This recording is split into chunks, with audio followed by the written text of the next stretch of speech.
Hello students, welcome to our Kanishka commerce classes. तो हमने अपनी लास्ट क्लास में बायोलॉजी का थोड़ा सा इंट्रोडक्शन देखा था, जो अपना मेन है, हमें क्या क्या पढ़ना है 11th की बायोलॉजी में। एंड आज हम स्टार्ट करेंगे अपना first chapter the living world. अब जब ये टर्म आ रही है लिविंग, तो लिविंग हम किसे कहें और किसे नहीं कहें, हमारे पास एक क्राइटेरिया होना चाहिए, एक बेसिस होना चाहिए कि हम किस बेसिस पे इस चीज़ को लिविंग कह रहे हैं या फिर नहीं कह रहे हैं। तो अकॉर्डिंग टू अवर एनसीईआरटी, और NCERT had given us some important process and some points on which we can say that this is living और नॉन लिविंग। तो हम स्टार्ट करते हैं। फर्स्ट है हमारा ग्रोथ। ग्रोथ एक ऐसा पॉइंट है जो लिया गया है कि ये चीज़ लिविंग होएगी या फिर नॉन लिविंग होएगी। अब ग्रोथ सब में होती है, एग्जैक्टली देखा जाए तो लिविंग बीइंग्स में भी होती है और नॉन लिविंग में भी ली जाएगी। लिविंग में तो ऐसा हमारी हाइट बढ़ रही है या फिर प्लांट की जैसे कि हाइट बढ़ रही है, मान लो उसमें पहले लीव्स फॉल ऑफ हो गई कल, तो आज नई लीव्स भी आएंगी, उसमें और क्या आएगा, फ्रूट्स का प्रोडक्शन होएगा। और हमारे अंदर जैसे कि हम ह्यूमन बीइंग्स हैं तो हमारे अंदर हाइट का बढ़ना, वेट का बढ़ना, ये सब क्या हो गया, लिविंग में माना जाएगा।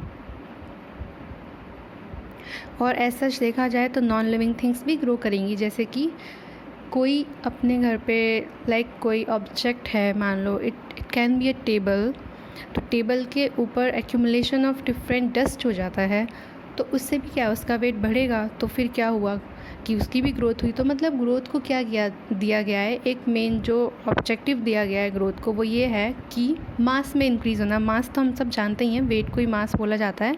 वैसे वो फिज़िक्स के केस में अलग हो जाएगा, ग्रेविटी वगैरह ऑन लेट ये सब कुछ आ जाएंगे। तो फिर क्या है कि मास का इंक्रीमेंट होना लिविंग कहलाता है। तो पर ये भी हम नहीं बोल सकते कि अब लिविंग मतलब ग्रोथ भी एक ऐसा टॉपिक हो गया कि उसे हम नहीं मान सकते, एक मेन टॉपिक नहीं मान सकते कि हाँ ग्रोथ, क्योंकि ग्रोथ हर किसी में नहीं हो रही है। ज़रूरी नहीं है वो नॉन लिविंग थिंग में होए, हर बार होए। तो क्या होएगा, growth can not be taken as a defining property of living organism. हम इसे डिफाइन नहीं कर सकते कि हाँ लिविंग ऑर्गेनिजम्स में ग्रोथ है या फिर नहीं है, हो सकता है किसी किसी में ना हो। तो उसके बाद हमने सेकंड पॉइंट लिया हमारी एनसीईआरटी के according, reproduction. Reproduction as such हम सब जानते हैं क्या होता है, अपने ही जैसे ऑफस्प्रिंग्स को प्रोड्यूस करना रिप्रोडक्शन में आता है, जिससे क्या होता है, वेरिएंसेस आते हैं। हमारी जो बोला जाए तो हमारी जो जनरेशन है वो आगे बढ़ती है, उसे हम बोलते हैं रिप्रोडक्शन। अब टू टाइप्स के ऑर्गेनिजम्स होते हैं, सच हम सब जानते हैं, यूनिसेलुलर और मल्टी सेलुलर।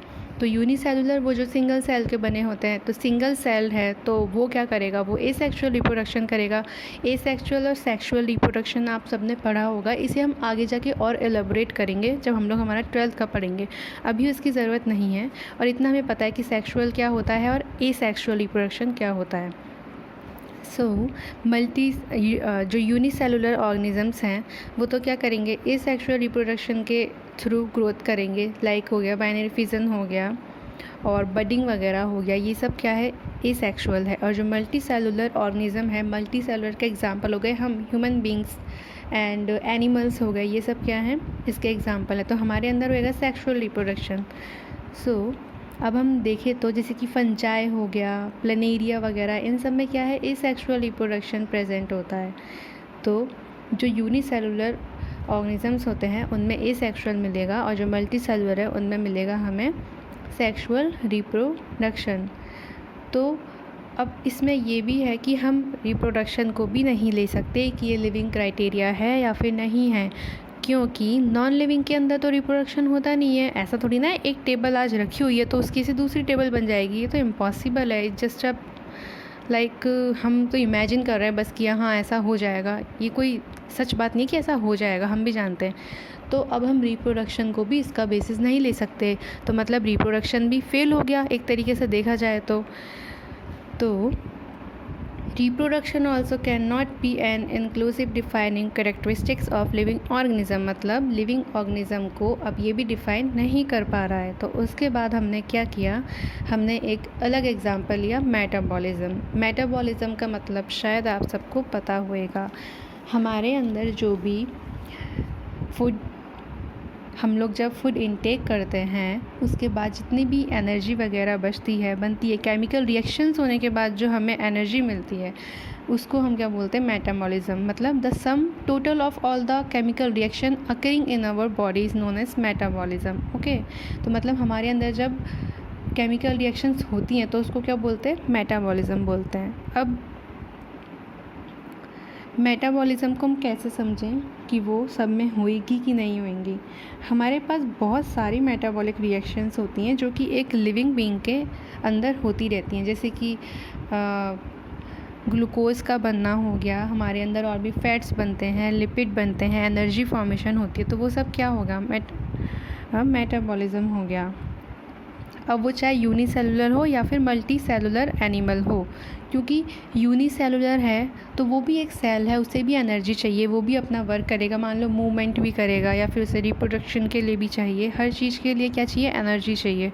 तो यूनिसेलुलर और मल्टी सेलुलर दोनों के दोनों ऑर्गेनिजम्स में ये मेटाबॉलिज्म होता है। तो हम इस टॉपिक को ले सकते हैं। हाँ, मतलब ये जो मेटाबॉलिज्म जो हमने पॉइंट लिया है ये डिफ़ाइन कर सकता है कि वेदर इट इज़ लिविंग और नॉन लिविंग, बिकॉज जितने भी लिविंग है उसके अंदर मेटाबॉलिज्म हो रहा है। तो मतलब जो मेटाबॉलिज्म हो गया वो एक फ़ीचर हो सकता है लाइफ का।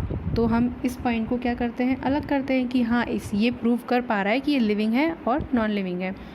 देन उसके बाद हमें कॉन्शियसनेस का लिया जाता है। कॉन्शियसनेस मतलब क्या होता है, लाइक हमें पता होना कि हाँ ये चीज़ हो रही है हमारे साथ, मतलब हमें पता चलना। कॉन्शियसनेस मतलब हो गया सिंपली कि वो इंसान, एक तरीके से बोला जाए सिंपल लैंग्वेज में, that the person is living, मतलब वो डेड नहीं है, ही और शी इज़ लिविंग, तो वो हो गया कॉन्शियसनेस।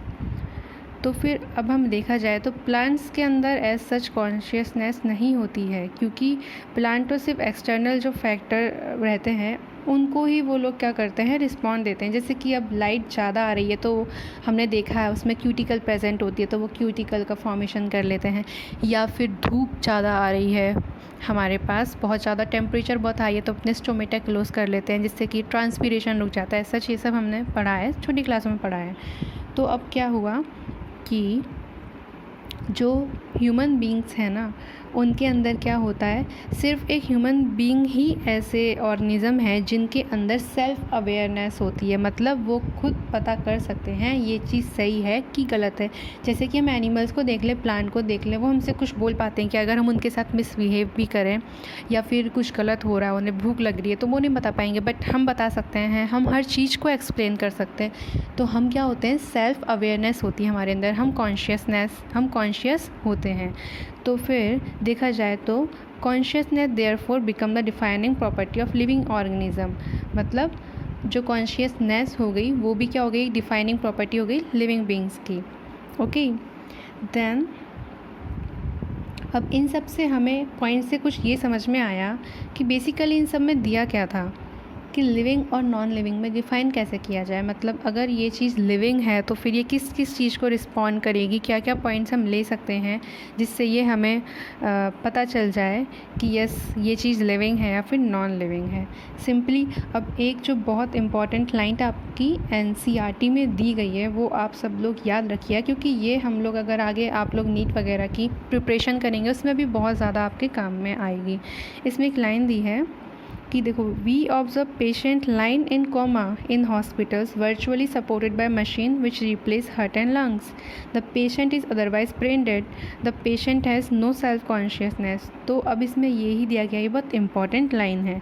जब जो हमने कोमा के पेशेंट्स देखे होते हैं उनका क्या है, ब्रेन डेड बोला जाता है उन्हें एक तरीके से, मतलब उनकी बॉडी में कॉन्शियसनेस रह ही नहीं जाती है। वो सिर्फ आपने देखा होगा ना, सिर्फ उनकी आइज़ की मूवमेंट होती है, उनके हैंड्स लेग्स वगैरह कुछ भी मूव नहीं करते, neither a single part of a body move, कुछ भी मूव नहीं करता है। तो वो भी अब हमें कुछ, वो भी एक तरीके से एनिमल प्लांट की तरह हो गया, वो हमें कुछ बता नहीं पाते हैं कुछ भी। तो उस समय उन्हें क्या बोला जाएगा, कॉन्शियसनेस या फिर नॉन कॉन्शियसनेस बोला जाएगा। उन्हें बोलेंगे हम नॉन कॉन्शियसनेस, क्योंकि उनके अंदर एक तरीके से कुछ हमें पता नहीं रहता है कि हाँ वो ये काम कर पा रहे हैं या फिर नहीं कर पा रहे, वो हमें एक्सप्लेन नहीं कर सकते कि वो हमें क्या कहना चाह रहे हैं। तो ये लाइन आप लोग याद रखिएगा, ये बहुत इंपॉर्टेंट लाइन है।